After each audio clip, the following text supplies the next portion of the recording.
ਵਾਹਿਗੁਰੂ ਜੀ ਕਾ ਖਾਲਸਾ वाहिगुरु जी की फतेह। आठवीं विशेषता श्री सुखमनी साहिब जी की बानी जंतर मंतर भूत प्रेत वहम भ्रम किसी की ईर्ष्या से भी रक्षा करती है। संसार में ईर्ष्या का बड़ा जोर है। जिन्हें सूझ नहीं वे किसी को प्रगति करते नहीं देख सकते। आज के युग में उनकी संख्या बहुत है जो अपने दुख से इतने दुखी नहीं लेकिन दूसरे को सुखी देकर दुखी हैं। संगत ना की हो तो इंसान इन बातों में ही फंसा रहता है। अमुक मुझसे आगे क्यों निकल गया है, अमुक को खुशी क्यों मिल गई है, ईर्ष्या आ जाती है। यहाँ इतनी बात याद रखना कि ईर्ष्या करने वाले कोई बाहर से नहीं होते, अपने निकट एवं खून के रिश्ते में से ही होते हैं। गुस्सा मत करना, लेकिन ये सच्चाई है। ऐसे लोग आपके अपने करीबियों में ही होते हैं। ये पढ़कर कहीं घबरा मत जाना। गुरु अर्जन देव जी की प्रदान की अमूल्य बानी श्री सुखमनी साहिब का सहारा ले लो। यदि आपके पास सुखमनी साहिब जी की बानी का सहारा है तो ये बानी आपसे ईर्ष्या करने वाले से भी रक्षा करती है। यदि आप सुखमनी साहिब का पहरा रखोगे तो जो कोई आपका बुरा करने की योजनाएं बनाता है, सुखमनी साहिब की बानी आपको उससे बचाएगी। गुरु घर कहता है कि शुभ कर्म करने चाहिए।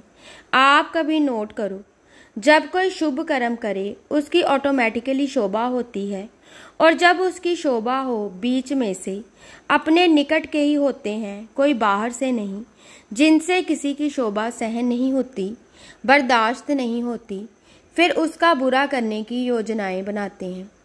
आजकल का जो समय आ रहा है इतना भारी कलयुग है कि ईर्ष्या द्वेष भावना का हद से बढ़कर जोर है। थोड़ी सी कोई उन्नति करे, समृद्धि की ओर जाए, अथवा कोई बानी की ओर ही बढ़ जाए, सिमरन की ओर अग्रसर हो जाए, अपने ही नहीं छोड़ेंगे, बिल्कुल करीब के ही बर्दाश्त नहीं करेंगे, ईर्ष्या रखने लग जाते हैं। यहाँ तक देखा गया है कि कई बार एक शरीर दूसरे को फतेह भी नहीं बुलाता कि ये दूसरी टकसाल का है। चाहे टकसालें सभी का मूल तो श्री गुरु ग्रंथ साहिब जी हैं, लेकिन इसका मतलब ये नहीं कि लोगों की ईर्ष्या से डरकर आप शुभ कर्म करने छोड़ दो। शुभ कर्म डटकर करो, परंतु साथ सुखमनी साहिब की बानी की बाड़ लगा लो। फिर ईर्ष्या करने वाले आपका कुछ नहीं बिगाड़ सकेंगे, प्रगति करते जाओगे।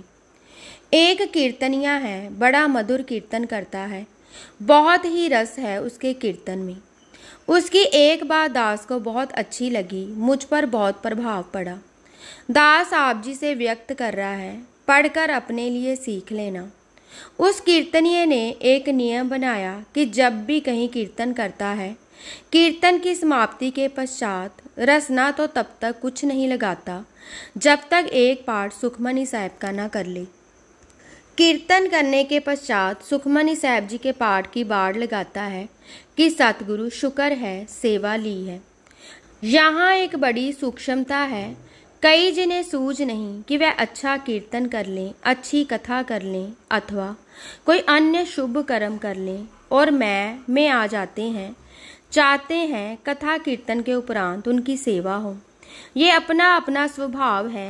कई सेवा करवा कर खुश होते हैं, चाहते हैं कि कोई हमारे पांव दबाए, मालिश करे, अथवा अन्य कई प्रकार की सेवा हो। लेकिन एक बात याद रखना, इससे कमाई खत्म हो जाती है। इसीलिए गुरुमुख जिसे सूझ है वह इन चीज़ों से बचता है। बहुत आवश्यकता अनुसार किसी समय ज़रूरत हुई तो करवा ली। एक कोई अनजान पाठी है, 2-3 घंटे भूमिका देने के पश्चात अपनी सेवा करवाता है। कितना ज़मीन आसमान का फ़र्क है उस कीर्तनीय में और उस पाठी में। एक मैं में आ रहा है कि मैंने पाठ किया है, मेरी सेवा हो, जबकि दूसरा जिसे सूझ है वह बानी पढ़कर धन्यवाद करता है कि सतगुरु ने सेवा ली है। इस तरह करने से वह अपनी होने वाली बढ़ाई को बाड़ लगा रहा है, जिससे क्या होगा, उसकी शोभा को बढ़ाई को देखकर यदि कोई उससे ईर्ष्या करेगा अथवा ईर्ष्या में आकर उसका नुकसान करने की कोशिश करेगा तो कर नहीं सकेगा। इशारा लेना कि यदि कोई अपनी खुशियों के पश्चात मान सम्मान शोभा मिलने के उपरांत सुखमनी साहिब जी का सहारा लेता है तो ये बानी उसे दुनिया की ईर्ष्या से बचाती है। दास तो हैरान है। श्री गुरु ग्रंथ साहिब में एक पंक्ति है, अवखद सबे कीतियन निंदक का दारू नाहे। अवखद का अर्थ है दवाई। सतगुरु कहते हैं कि धरती पर सारी ही दवाइयाँ बनी हैं, लेकिन अफसोस निंदक के लिए कोई दवाई नहीं बनी कि इसे दी जाए और ये निंदा बंद कर दे। पर एक जगह गुरु ग्रंथ साहिब में आशय लिखा है, निंदक गुरु कृपा ते हाटिए। इशारा लेना, जिसके पास गुरबानी का धन है उस पर गुरु की कृपा होती है, फिर निंदक दोषी हट जाते हैं। ये दोनों पंक्तियां गुरु ग्रंथ साहिब में से हैं। एक में कहते हैं कि निंदक के लिए कोई दवाई नहीं, एक में आशय है कि गुरु की कृपा से निंदक दोषी हट जाते हैं, लेकिन गुरु की कृपा उन पर ही होती है जो गुरु की बानी से जुड़ते हैं। अमृतसर का एक परिवार है जिसमें 3 भाई हैं और तीनों ही इकट्ठे थे, संयुक्त कार्य थे। उनकी आपस में बनती नहीं थी। उनके पिताजी दास को कहने लगे, आप बीच में पड़कर इनका बंटवारा कर दो, अन्यथा ये लड़ झगड़ कर कचहरियों में सब कुछ गंवा लेंगे। उन तीनों को जब अलग अलग किया गया, संपत्ति का बंटवारा किया गया। कुछ दुकानें थी, आपस में बांट दी और कोई 2-2 लाख के करीब तीनों के हिस्से आया। बंटवारा होने पर कोई महीने बाद ही एक भाई सुबह सुबह 7 बजे दास के घर आ गया मिठाई का डिब्बा लेकर और दास को कहने लगा कि हमने नई कार ली है। दास कभी कार की तरफ देखे और कभी उस शरीर की तरफ। वह कहने लगा, मैंने नई कार ली है, आप मुझे बधाई नहीं दे रहे, कभी कार की तरफ देख रहे हो और कभी मेरी तरफ। दास ने कहा, तुझे एक नई कार लेने की खुशी छाई हुई है, जबकि मैं सोच रहा हूँ कि आज नहीं तो कल तेरी तरफ उंगली होनी शुरू हो जानी है। वह कहने लगा, किस बात पर? दास ने कहा, दास ने ही आपके बीच में पड़कर बंटवारा करवाया था, 2-2 लाख आपके हिस्से में आया था और अभी महीना हुआ है इस बात को, और तूने आज 3 लाख की कार ले ली है। तेरे भाइयों ने कहना है कि जब इकट्ठे थे तो ये अवश्य हेराफेरी करता रहा होगा, गुल्लक में से पैसे निकालता रहा होगा, नहीं तो 2 लाख रुपया हमारे हिस्से आया और वह भी कारोबार में लग गया, और ये 3 लाख की कार बीच में से कैसे ले आया? वह कहने लगा, मैंने 50,000 नकद देकर शेष किस्तों पर कार ली है। दास ने कहा, चाहे तू ठीक भी कहता होगा, सच्चा होगा, तो भी उन्होंने तो बात उड़ानी ही उड़ानी है। वह भी मेरी बात सुनकर सोच में पड़ गया। कहने लगा, अब क्या करूं? बच्चे बहुत जिद करते थे कार लेने के लिए, गुरुद्वारे जाने के लिए भी मुश्किल होती थी। दास ने कहा, अब एक काम कर, ये कार अपने घर ले जा और सारा परिवार मिलकर 113 पाठ श्री सुखमनी साहिब जी के हाजिरी लगाओ। जब तक 113 पाठ नहीं हो जाते, कार बाहर नहीं निकालनी। ये नहीं कि वापस लौटा दो, लेकिन पहले बाड़ लगा लो। जो हमें गुरु घर द्वारा देने मिली है, उनका लाभ प्राप्त करो। पहले सारा परिवार मिलकर 113 पाठ श्री सुखमनी साहिब के करो, फिर कार शहीदां साहिब गुरुद्वारे लेकर जाओ। बाबा दीप सिंह जी के द्वार पर देख करवाकर अरदास करो। दास ने कहा, मेरा विश्वास है कि जब इस तरह अपने नियम के अलावा 113 पाठ सुखमनी साहिब के करके कार बाहर निकालोगे, फिर सुखमनी साहिब की बानी उन्हें मुंह नहीं खोलने देगी। अर्थात कोई भी विद्ध बने, ध्यान ही नहीं जाएगा इस तरफ, चाहे आंखों में धूल पड़ने वाली बात बने। ये बानी ईर्ष्या करने वाले से बचाएगी, क्योंकि बानी की बाढ़ लग जाएगी।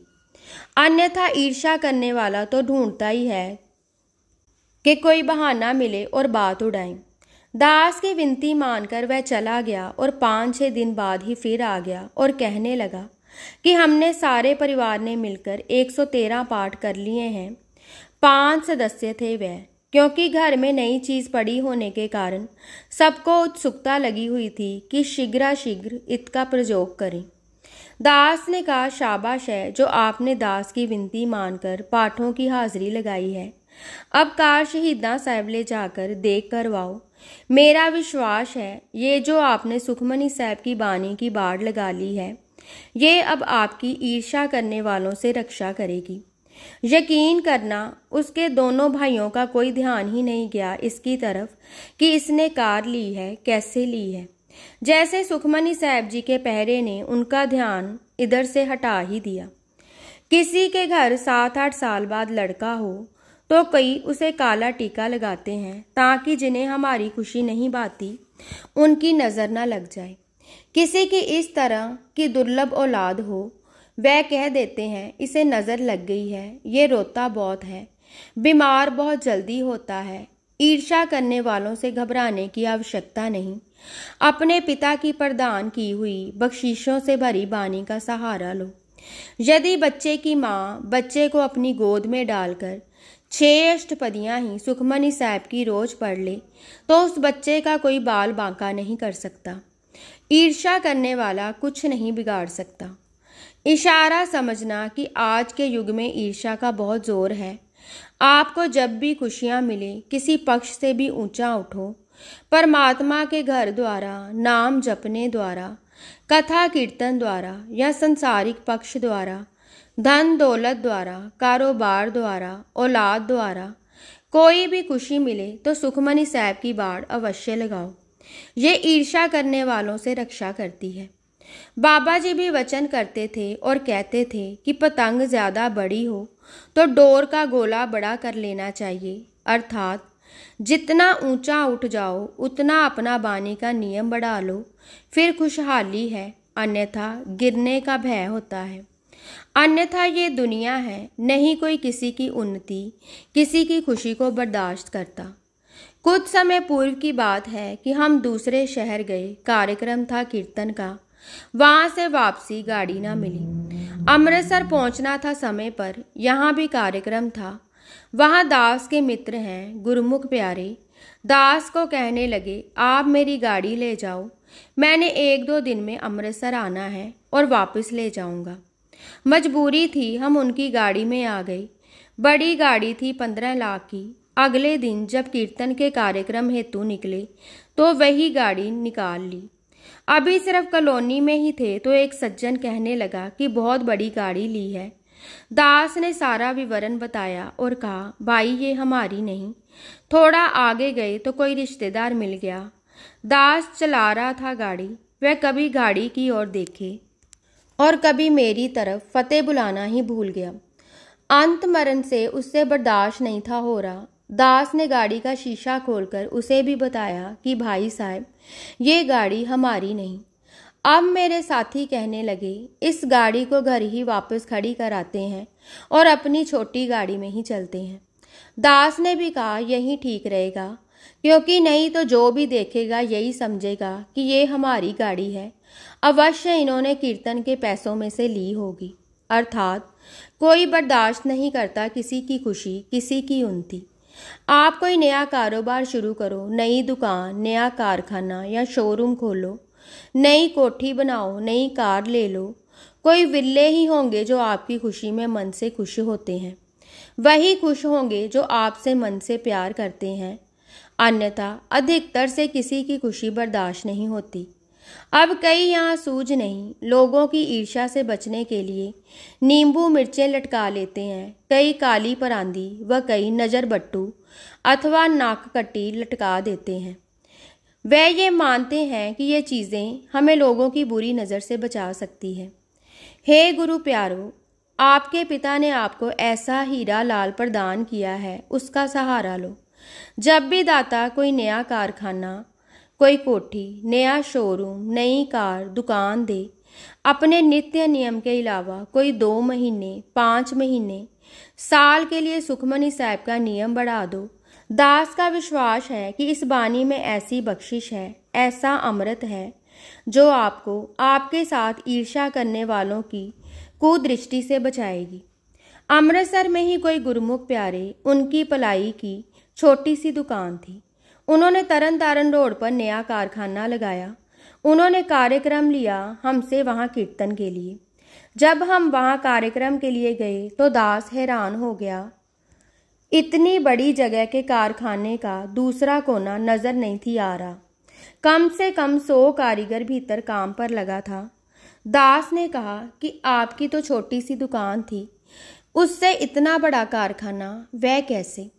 वह कहने लगे सतगुरु जी की बख्शिश हुई है जो ये सारी विद्य बनी है। दास कहने लगा, गुस्सा मत करना, यदि एक बात करूं, ये आपकी खुशी सभी से सहन नहीं होनी है। वह कहने लगा, फिर क्या करे?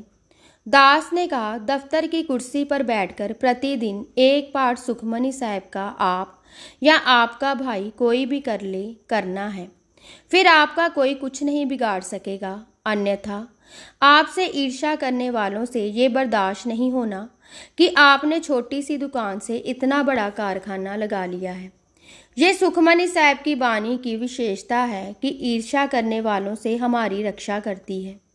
यहाँ एक बात याद रखना, दूसरे को आगे बढ़ता देखकर, दूसरे की तारीफ देखकर वही दुखी होता है, वही ईर्ष्या करता है जिसे किसी महापुरुष की संगत प्राप्त नहीं हुई। ये ईर्ष्या की घाटें उसके भीतर ही होती हैं जिसका मन नहीं लगा। जिसका मन जाग जाए वह दूसरे को बढ़ता देखकर खुश होता है, क्योंकि उसे ये सूझ आ जाती है कि हमारे जीवन का वास्तविक उद्देश्य तो है पई परापत मानुक दे होरिया, गोविंद मिलन की एह तेरी बरिया।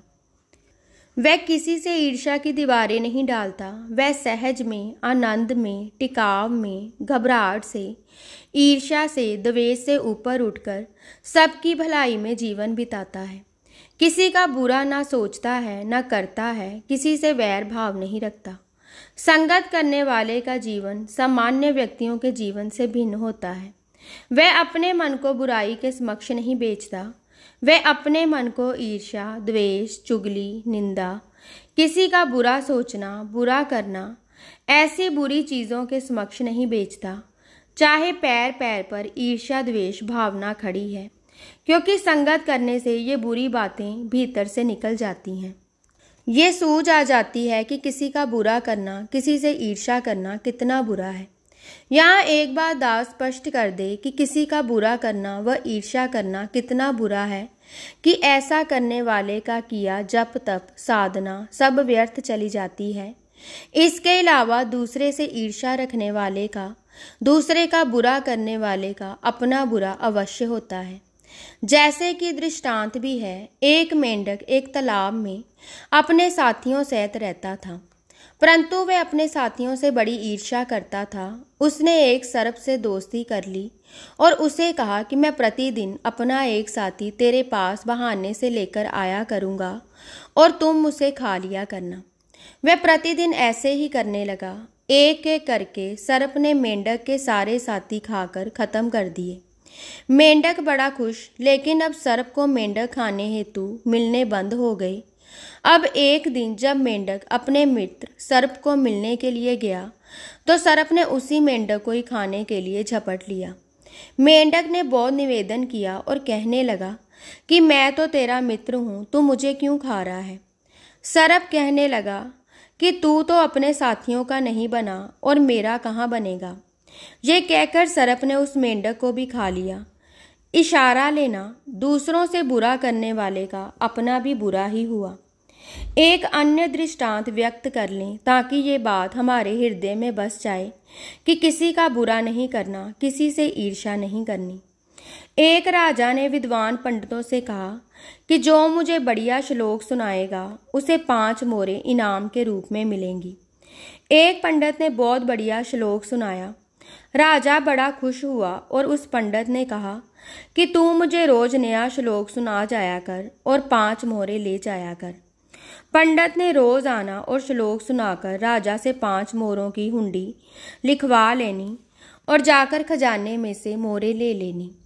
राजा ने महल के बाहर जो सिपाही पहरे पर खड़ा होता था उसे बहुत गुस्सा आना कि मैं सारा दिन यहाँ पहरा देता हूँ और मुझे 1 मोहर मिलती है, जबकि ये पंडित 5-7 मिनटों में ही एक श्लोक सुनाकर 5 मोहरें ले जाता है।